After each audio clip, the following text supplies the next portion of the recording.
Hello everyone, Lore Master of Sotek here, and I do apologize if you hear that fan buzzing in the background, but in any event, there is tons of stuff to talk about just in general, and let's start by talking about the Q&A.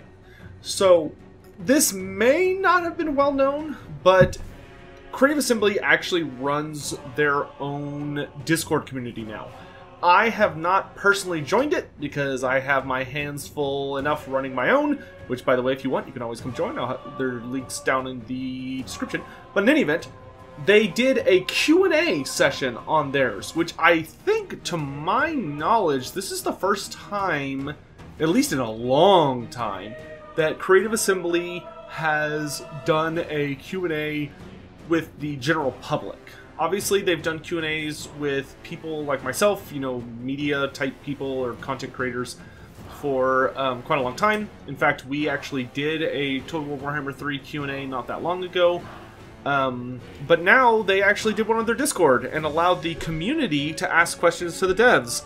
And while I imagine it was a little bit of a dumpster fire, because, let's be honest, the thing about Q&As with developers in particular is that you kind of have to be careful with how you go into them expectation-wise, because they can't answer all your questions, obviously. You know, there's tons of stuff they're not ready to talk about yet. And so, frankly, I'm really surprised they did this, because I don't think that the internet general public is good about keeping that in mind, and so probably asked a lot of questions that weren't answered and got really butthurt about it. But regardless, the event was not a total catastrophe, and seems to have gone okay. But I wanted to talk about some of the information, because there actually is a lot of super interesting stuff that is going to be relevant to Total War Warhammer 3 as we press forward. I don't think a lot of people realize this, but we're actually getting very close to the game's likely reveal and release. It is still slotted for this year, and from what I've heard, everything is going really well, and we are not expecting any delays, so that bodes very nicely, especially since we're almost halfway through, well, no, we are halfway through June. A little over halfway, actually. So, you know, honestly, it could be any month now, maybe even any week, that they reveal the release date for the game. So let's go ahead and get into this Q&A and talk about some of the stuff that I found really interesting. I'm not going to be going over every single question.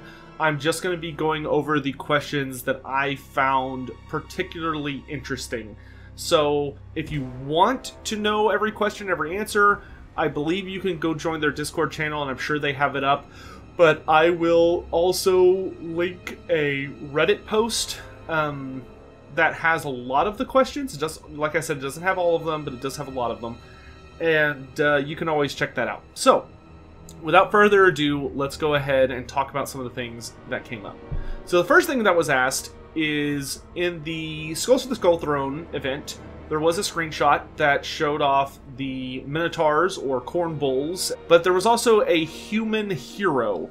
There was a mortal hero of Khorne that we don't seem to know what he is. You know, a lot of people were curious. He doesn't look like a traditional warrior. It might be that he's just a unique version of the Exalted Hero, but you kind of see him in the Khorne trailer as well.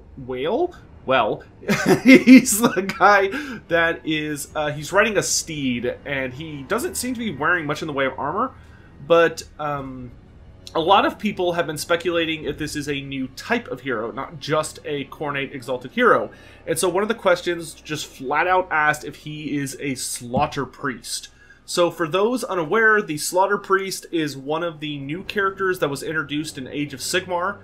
A Slaughter Priest is the closest thing Khorne has to a wizard. So they are priests that worship Khorne, and sometimes they carry banners to him, sometimes they don't.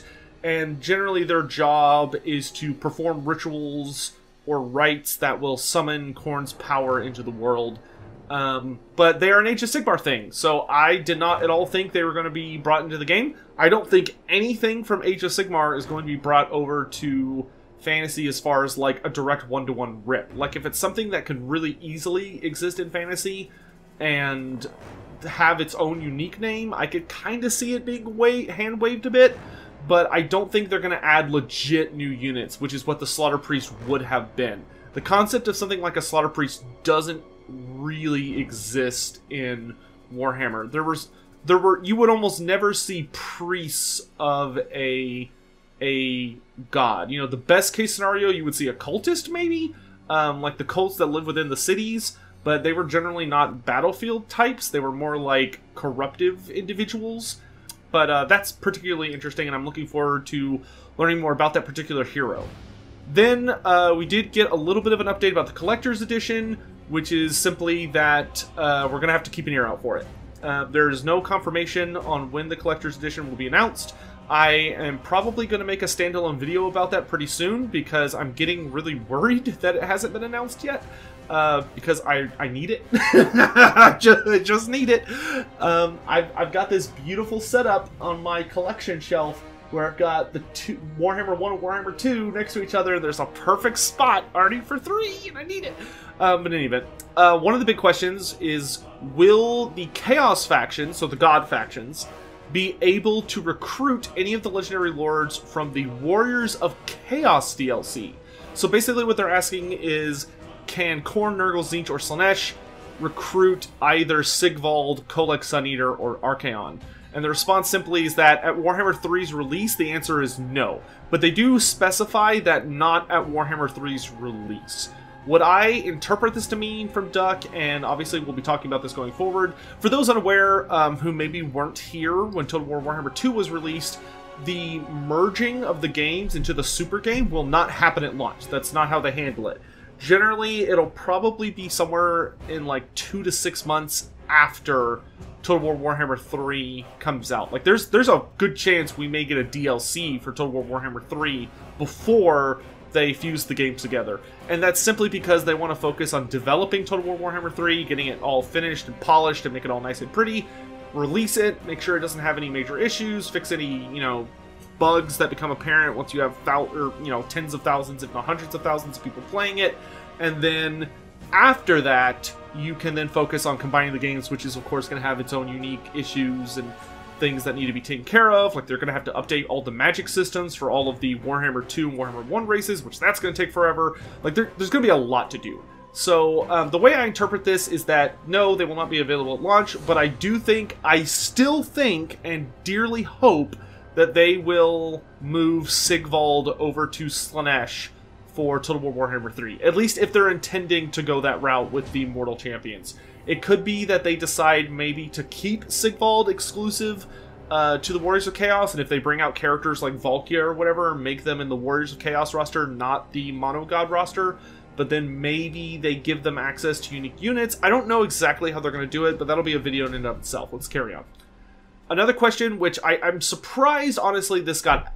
maybe I'm not surprised this got asked, but I don't think anyone should be surprised by the answer, which is that someone asked, will any of the mortal units for Khorne, whether it's the Chaos Warriors or the Minotaurs, have unique animations, or will they be using the resources from their prior designs? And the obvious answer is that they're going to use their prior designs. I am someone that very strongly agrees with this. I have become keenly aware, as I have made friends with developers and learned more about the video game industry, just how expensive and difficult it is to create new animations. And if they can cut corners, they're going to cut corners, as long as the end result looks good and holds up to quality. And I don't see the reason why you would need unique animations for the Khorne Beastmen or Khorne Warriors of Chaos. If the animations already look good and there's not something wrong with it. Like, I personally think the way Tehinwin holds his sacred plaque is wrong and is an error and needs to be fixed. But I don't see what you would need to add to make Warriors of Chaos with axe and shield and halberd and twin axes stand out, like we saw when I got to play Total War Warhammer 3 in the little Kislev thing at the Brass Citadel. You know, the only unit there I could see maybe needing some new animations is the Warriors of Chaos with the twin axes, just because they don't have a one-to-one variant with the regular Warriors of Chaos, who go sword and board, halberd, and a great weapon. So, but even then, like, there are tons of dual-wielding axe humans in the game, like Norskin berserkers and stuff, so I imagine you would just mess around there. But, yeah. Anyway, as far as the engine goes, we have had it confirmed that a notable amount of the Total War Warhammer 3 engine is updated. It has inherited many graphical features from Three Kingdoms, and I suspect that won't be the only thing inherited from Three Kingdoms. And when looking at the prior two games, once they're going to be combined with Total War Warhammer 3, CA will be attempting to update much of the engine and the visuals to try and make them into Total War Warhammer 3's quality. Obviously we don't know what that's going to look like from the way they're talking about it. I doubt they've even started work on it. Once again, got to finish 3. Finish one project, then start the next one. It's generally a good way to go, I think. But hopefully they'll be able to do some really nice visual updates into Total War Warhammer 1 and 2. Because personally, I will say, after having played 3, I do not think that Total War Warhammer 1 stuff holds up visually at all compared to 3. 3 is gorgeous. So I would really like to see Warhammer 1 and 2 kind of get brought up to par there. Some other stuff that they have talked about is Games Workshop. Something I found very, very interesting is that Games Workshop seems very much more involved with this particular game than they have in prior games, particularly when it comes to, I think, Kislev and Cathay.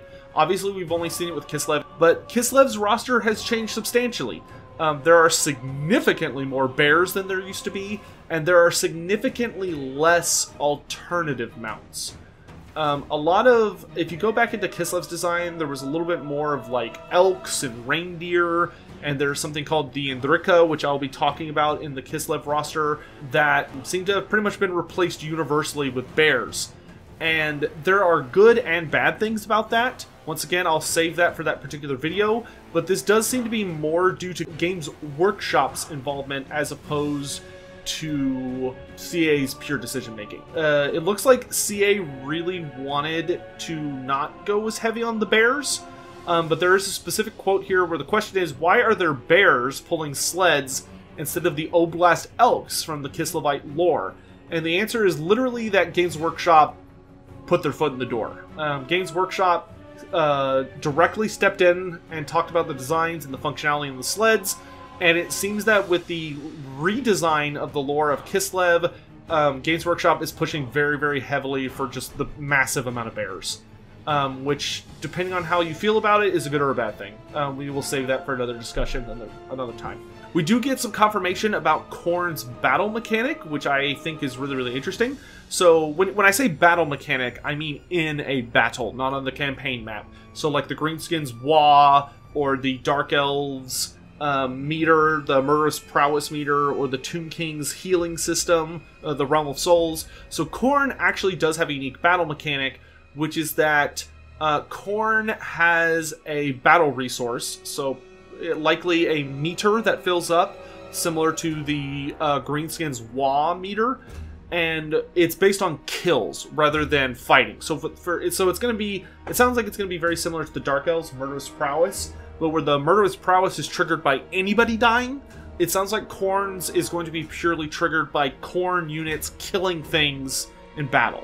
So as Khorne kills things in battle, each kill made by the Khorne army adds to his battle resource, which we don't have what it's called yet, which can be spent to fire off one of 3 army abilities. So there are going to be army abilities like the Wa or the summon that the Tomb Kings have once they fill up their meter that you can utilize once you fill up your meter enough. It sounds like there'll probably be, you know, they'll probably cost different amounts, and you can either save it to go for the big one or fire off the other 2 as need. And I imagine once you fire something off, it probably goes back down. You have to try and manage how you want to handle that situation. They do also note that several of the Khorne units have a unique passive to Khorne, which is that their passives scale in intensity, so they get stronger and stronger based on the number of kills they make. So it sounds like certain units in the Khorne roster, in addition to just the faction in general, flat out get much stronger as they continue to kill. So, you know, skulls for the Skull Throne, blood for the Blood God. Sounds great. Look great. Awesome. One thing I found really interesting that was actually not revealed in the Kislev reveal is that the Snow Leopard is not only a unit for the Kislevite roster, but it is also a summon. So I don't know who's going to be able to do it. Maybe it'll be one of the spells. Definitely not one of the ice magic spells. I've already seen all the ice magic spells in action when I got to play with Katarin during the media event. But maybe in the Lore of the Tempest, or maybe it'll simply be a active ability for a certain character. But we do have it confirmed that the Snow Leopard actually can be a summon. Another thing that actually came up regarding the Beastmen DLC is that the Beastmen we've had confirmed are getting a horde rework. So the way their horde functions is not going to be like anybody else's. It's going to be completely redone and made into something more interesting. However, it is not a general horde rework. So the Beastmen's horde rework is going to have no effect on Norsca or the Warriors of Chaos or any of those other horde factions. It is going to be purely focused on the Beastmen and making them into something unique and iconic, which I think makes sense. Because the only faction that has a horde like the Beastmen anymore is literally just the Warriors of Chaos. Norsca has some pretty interesting functionalities, and so do the, like, I guess Vampire Coast you could call a horde, kind of. But yeah, I think that makes sense. Oh, here's an interesting one. Will Khorne be a horde faction? The answer is no. Khorne will not be a horde. And if Khorne's not a horde, that means none of the Dark Gods are going to be hordes. So that's actually pretty good news to hear. I think a lot of people were scared that the Monogods were simply going to be carbon copies of the Warriors of Chaos in terms of functionality. It sounds like that is not the case, and that's really exciting. So one of the things they mentioned that I thought was cool is people asked, is there any chance of getting a manual toggle for flying units? So kind of like how if you go back to Shogun 2, or I think any of the historical games, many of them, if you have a cavalry unit, you're able to tell them to get off their horses and fight as infantry. That's pretty standard, I think, in Total War games outside of the Warhammer series. And a lot of people are asking, can that be done with flyers? Could we get flyers that have the ability, like an ability where you just click and they land on the ground, you click it again, they go up in the air. That way they're not just totally exposed. And we do get a response from C.A. Duck, who would be the boss of deciding this, and he simply says that they are looking into it. There are a number of issues that are preventing it from being implemented currently, but they are hoping to get it working. So it's not a yes or a no yet. It is still a maybe. Hopefully we'll get to see more. The Elemental Bear is also, along with the Snow Leopard, is confirmed as a summon and a unit, which is pretty interesting. They are not adding extreme unit sizes. You are still going to have the system we have now, where the largest is going to be Ultra, but the standard will be large. However, there is a note from C.A. Duck that apparently there's been much more focus going into trying to balance the different scales. Because right now, if you play Total War Warhammer, the game was designed for large sizes, units, not the other ones. So if you're playing on any other sizes, whether it's medium, small, or ultra, the game is inherently unbalanced because it wasn't designed to be balanced at those sizes. It sounds like this game is actually going to try and balance the various unit sizes, which I think is excellent news. So here's something I really want to talk about. This is huge. This is probably one of the biggest things revealed in this particular Q&A, which is the difference between magic resistance and spell resistance, which is something that I have been really passionate about whenever I have the chance to go to CA headquarters and talk to the battle designers and stuff, because it was something that exists in tabletop and Warhammer Fantasy in general, and I always felt this was a huge mistake by Creative Assembly, and it's finally being fixed. Which is that in Warhammer Fantasy, there is a distinct difference. Magic resistance is a term, but magic resistance means spell resistance. Just because you have magic resistance in Warhammer Fantasy does not mean that you are resistant to magical weapons or entities that are magical in nature, such as forest spirits like dryads or demons of chaos. Being magic resistant means that you are resistant to the winds of magic, so you are resistant to literal spells. So someone shoots a fireball at you, there's a good chance it's gonna just not do anything to you.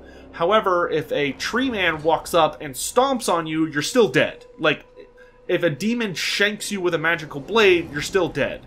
So that is the way the universe was intended, But Creative Assembly did a really lazy cut corner that has been kind of badgering the game ever since, where they conflated magic resistance to mean like resistance to all forms of magic, which was particularly over the top when it came to the likes of the dwarfs and other some monsters that have extreme magic resistance, and even characters like Morgr, where they have magic resistance, which means they're supposed to be resistant to spells, but because of the way CA chose to do it, by presumably not thinking, unfortunately, they ended up making the dwarfs resistant to all forms of magic.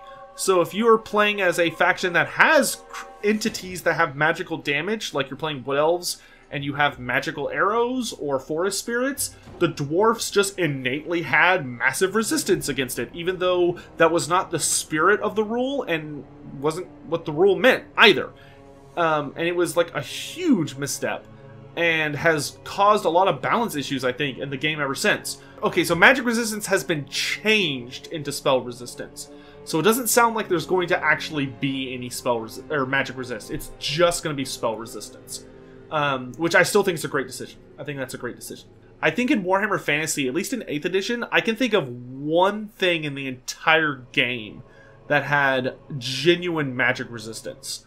And it was a banner of the High Elves, I think, called the Banner of the World Dragon. I don't even think that was 8th edition. That would have been 7th edition.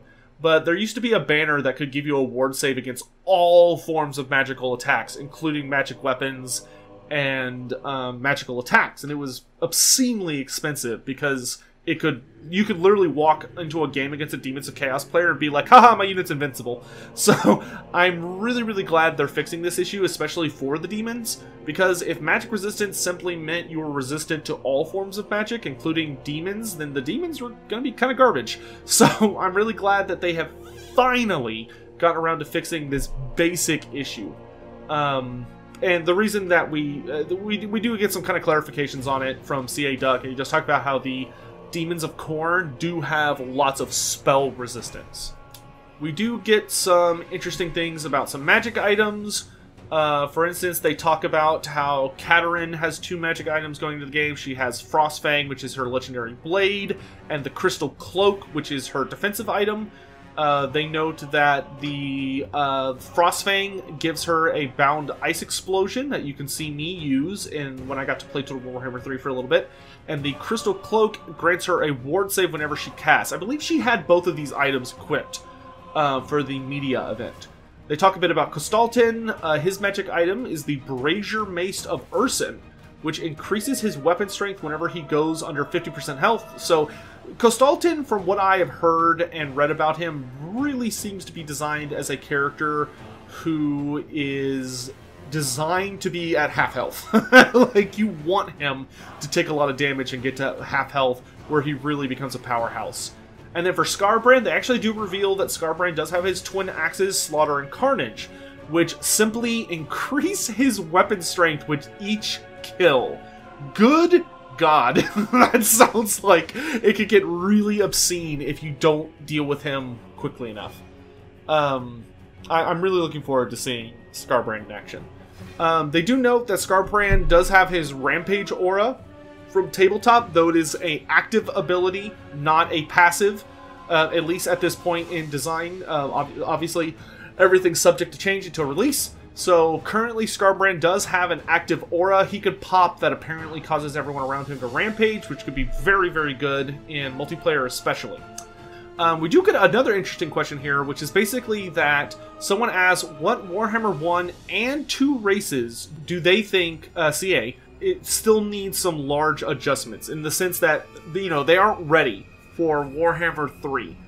And the answer is that the most obvious answer, in the opinion of CA Sean, is Norska. So we could actually see a Norska update, maybe early on during Game 3. Of course, they will be the only race that did not receive any support during the life cycle of Warhammer 2. Some other stuff that they have talked about, when it comes to battles, they've actually adjusted the AI a little bit in the difficulty system. They have reduced the melee bonuses that the AI receives on hard and very hard difficulty, which I think is a great decision, because some of that stuff is just kind of obscene.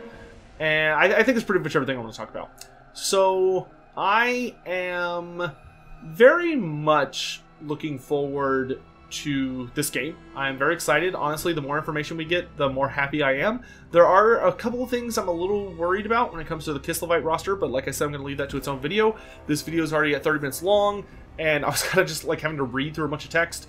So I think I'm going to go ahead and call it here, and we will talk again soon about some other stuff. Thank you all so much for watching, and I'll see you next time. Bye.